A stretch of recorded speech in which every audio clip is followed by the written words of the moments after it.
ព្រះគម្ពីរហេណុកជំពូកទី93ហើយឥឡូវនេះចូលស្ដាប់ការដាស់តឿនរបស់យើងចំពោះឯងអោកូនចៅទាំងអស់គ្នាអើយចូលស្រឡាញ់សេចក្តីសុចរិតនិងចូលដើរក្នុងផ្លូវនេះព្រោះផ្លូវនៃសេចក្តីសុចរិតគឺមានតម្លៃស័ក្តិសមទទួលប៉ុន្តែផ្លូវនៃសេចក្តីទុច្ចរិតនឹងត្រូវដួលចុះភ្លាមហើយនឹងត្រូវបន្ទាបបន្ថោកទៅចូលកំណត់ចំណាំចំពោះមនុស្សនៅក្នុងចំនួនរបស់ពួកគេផ្លូវនៃការគៀបសង្កត់ជិះជាន់និងសេចក្តីស្លាប់គឺត្រូវសម្ដែងចេញមកឲ្យឃើញប៉ុន្តែចូលនៅឲ្យឆ្ងាយពីពួកគេចូលកុំតាមផ្លូវរបស់ពួកគេឡើយឥឡូវនេះដែរចូលឲ្យយើងដាស់តឿនដល់ឯងអស់អ្នកណាដែលសុចរិតចូលកុំដើរនៅក្នុងផ្លូវនៃសេចក្តីអាក្រក់និងផ្លូវនៃការជិះជាន់កេងប្រវ័ញ្ចគៀបសង្កត់ឡើយឬក៏ដើរតាមផ្លូវនៃសេចក្តីស្លាប់នោះឲ្យសោះក៏កុំឲ្យចូលទៅចិត្តពួកគេដែរដែលអាចធ្វើឲ្យឯងវិនាសបានក៏មិនត្រូវលមោបចង់បានវាសម្រាប់ជីវិតឡើយចូលជ្រើសរើសសម្រាប់ខ្លួនឯងនៅសេចក្តីសុចរិតនិងជីវិតយឺនយូរចុះចូលដើរនៅក្នុងផ្លូវនៃសន្តិភាពដែលអាចធ្វើឲ្យឯងមានជីវិតរស់នៅហើយក៏រកបានកិត្តិយសផងចូលខាត់ពាក្យសម្ដីរបស់យើងទុកនៅទីជម្រៅនៃដួងចិត្តឯងក៏កុំឲ្យលុបបំបត្តិពាក្យទាំងនេះពីក្នុងបេះដូងរបស់ឯងឲ្យសោះព្រោះយើងដឹងថាពួកមនុស្សមានបាបប៉ិនប្រសពក្នុងការបង្រៀនចំពោះមនុស្សណាស់ដើម្បីឲ្យពួកគេប្រព្រឹត្តអំពើអាក្រក់ទោះបីជាពួកគេមិនរស់នៅគ្រប់ទីកន្លែងមែនប៉ុន្តែដំបូលមានឬការបង្រៀនរបស់ពួកគេមិនតិចតួចនោះឡើយវេទនាដល់អស់អ្នកដែលបង្កើតឡើងនៅសេចក្តីទុច្ចរិតនិងអំពើជិះជាន់គៀបសង្កត់និងអស់អ្នកដែលសង់គ្រឹះនៃការបោកបញ្ឆោតលួចបន្លំត្បិតពួកគេនឹងត្រូវបានបំផ្លាញទៅភ្លាមដែរហើយពួកគេនឹងគ្មានសេចក្តីសុខឡើយវេទនាដល់អស់អ្នកដែលសង់ផ្ទះរបស់ខ្លួនដោយការទុច្ចរិតត្បិតចាប់ពីគ្រឹះទាំងអស់នៃផ្ទះរបស់ពួកគេទាំងនោះនឹងត្រូវកោះរំលីងទៅដោយដាវឯខ្លួនពួកគេនឹងត្រូវដួលចុះដែរក៏ដូចជាអស់អ្នកដែលទទួលបានមាសប្រាក់ដោយការទុច្ចរិតពួកគេនឹងត្រូវវិនាសភ្លាមអស់ទៅវេទនាដល់អស់អ្នកដែលជាអ្នកមានព្រោះអ្នកបានទុកចិត្តនៅក្នុងពេលវេលាដែលអ្នកសម្បូរសប្បាយនោះប៉ុន្តែនៅពេលមួយការមានបានរបស់អ្នកនឹងត្រូវរើចេញព្រោះដោយអ្នកមិនបាននឹកចាំដល់ព្រះដ៏ខ្ពស់បំផុតនៅក្នុងថ្ងៃនៃការថ្កុំថ្កើងរុងរឿងរបស់អ្នកនោះសោះអ្នកបានតាំងចិត្តដាក់បណ្ដាសានិងធ្វើការទុច្ចរិតដូច្នេះអ្នកនឹងត្រូវបានត្រៀមសម្រាប់ថ្ងៃនៃការបង្ហូរឈាមនិងសម្រាប់ថ្ងៃនៃសេចក្តីងងឹតហើយនឹងថ្ងៃនៃការជំនុំជម្រះដ៏ធំដែលនឹងមកដល់អ្នកនេះខ្ញុំប្រកាសនឹងចង្អុលបង្ហាញប្រាប់ដល់អ្នកថាទ្រង់ដែលបានបង្កើតអ្នកមកក៏នឹងអាចបំផ្លាញអ្នកវិញបានដូចគ្នានៅពេលដែលអ្នកដួលទ្រង់នឹងមិនបង្ហាញសេចក្តីមេត្តាករុណាដល់អ្នកឡើយ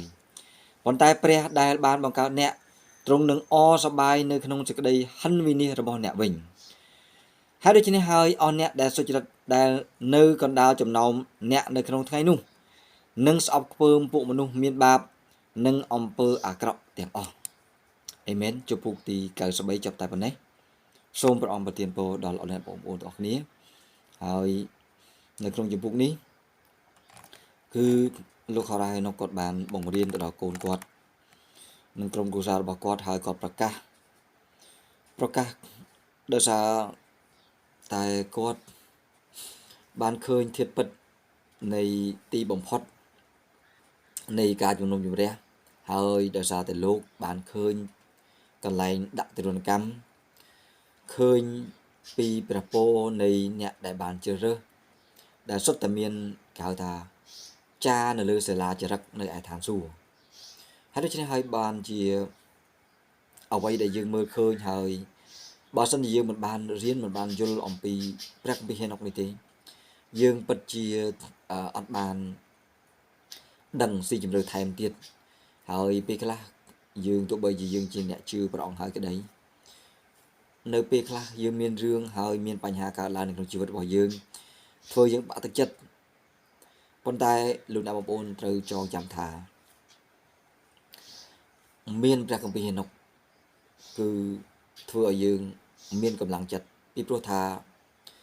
លោកហោរ៉ាហេណុកគឺជាមនុស្សម្នាក់ដ៏សុចរិតដែលព្រះបានរើសតាំងឡើងហើយលោកបានដើរជាមួយព្រះមានន័យថាគ្រប់ទាំងសកម្មភាពដែលនឹងព្រះអង្គចង់បង្ហាញតាមរយៈលោកនឹងត្រូវបានបើកសម្ដែងមកកាន់ផែនដីហើយនេះជាសេចក្តីបង្រៀនរបស់គាត់មួយក្នុងចំណោមសេចក្តីបង្រៀននានាដែលគាត់បានឃើញហើយកំពុងតែប្រាប់ដល់កូនចៅហើយលោកក៏បានប្រាប់អំពីគេហៅថាហាមផ្ដាច់គ្រប់អំពើទុច្ចរិតទាំងអស់ហើយក៏ដូចជាក្នុងការដែលរស់នៅសពថ្ងៃដែរនៅពេលដែលយើងឃើញភាពមានបានឬក៏ភាពកតញ្ញូឬក៏ឋានៈខ្ពង់ខ្ពស់ហើយយើងចង់និយាយថាយើងជាអ្នកដែលជឿដល់ព្រះអង្គយើងគាត់ចង់ប្រាប់ដល់កូនចៅគាត់ថានៅពេលដែលឃើញភាពសម្បូរសម្បាយមានបានរបស់គេកុំឲ្យយកខ្លួនទៅចិត្តពីព្រោះអីគាត់ឲ្យយើងចេះសម្គាល់មើលពីគេហៅថាពីអាកប្បកិរិយានិងសកម្មភាពរបស់គេពីព្រោះនៅពេលដែលមនុស្សទោះបីជាមានអំណាចមានបុណ្យស័ក្តិឬមានបានយ៉ាងណាក៏ដោយនៅពេលដែលមិនមែនបានមកដោយការសុចរិតអញ្ចឹងអ្នកដែលខ្សែគប់ជាមួយក៏មានជាប់គេហៅថារួមក៏ដូចជារួមចូលរួមចំណែកក្នុងអំពើបាបដែរអញ្ចឹងហើយបានជានៅក្នុងនឹងលោកបានហាមផ្ដាច់ទៅដល់កូនចៅរបស់គាត់មិនឲ្យចូលរួមចំណែកពីព្រោះសេចក្តីរបស់ពួកអ្នកដែលគេប្រព្រឹត្តអំពើអាក្រក់នឹងសម្ដែងចេញមកដូចជាមានការគៀបសង្កត់ជិះជាន់កាប់សម្លាប់អីចឹងទៅឬជាការបោកបញ្ឆោតអីចឹងទៅនឹងសម្ដែងចេញឲ្យឃើញក្នុងរឿងណាមួយហើយយើងកុំសរសើរចំពោះការទាំងអស់នោះពីព្រោះការរស់នៅព្រះអង្គមិនបានបង្កើតមនុស្សមកឲ្យមានការគៀបសង្កត់កេងប្រវ័ញ្ចឬក៏ជិះជាន់ទៅលើអ្នកដែលទុនទាបជាងខ្លួនទេហេតុអីបានជាដូច្នេះពីព្រោះថាទោះបីជាការបង្កើតមកត្រូវបានមានឋានៈមានបុណ្យស័ក្តិឬក៏ហៅថាមានលក្ខណៈដែលព្រះអង្គបង្កើតមកគឺខុសគ្នាមានអ្នកខ្ពស់មានអ្នកទាបចឹងក៏ដោយប៉ុន្តែភាពជំនឿនៅក្រោមព្រះដូចគ្នាហើយនៅក្នុងតម្លៃជាមនុស្សយើងត្រូវតែឲ្យតម្លៃទៅចំពោះអ្នកទាបក៏ដោយអ្នកខ្ពស់ក៏ដោយតាមឋានានុក្រមដែលព្រះអង្គនឹងដែលព្រះអង្គបាន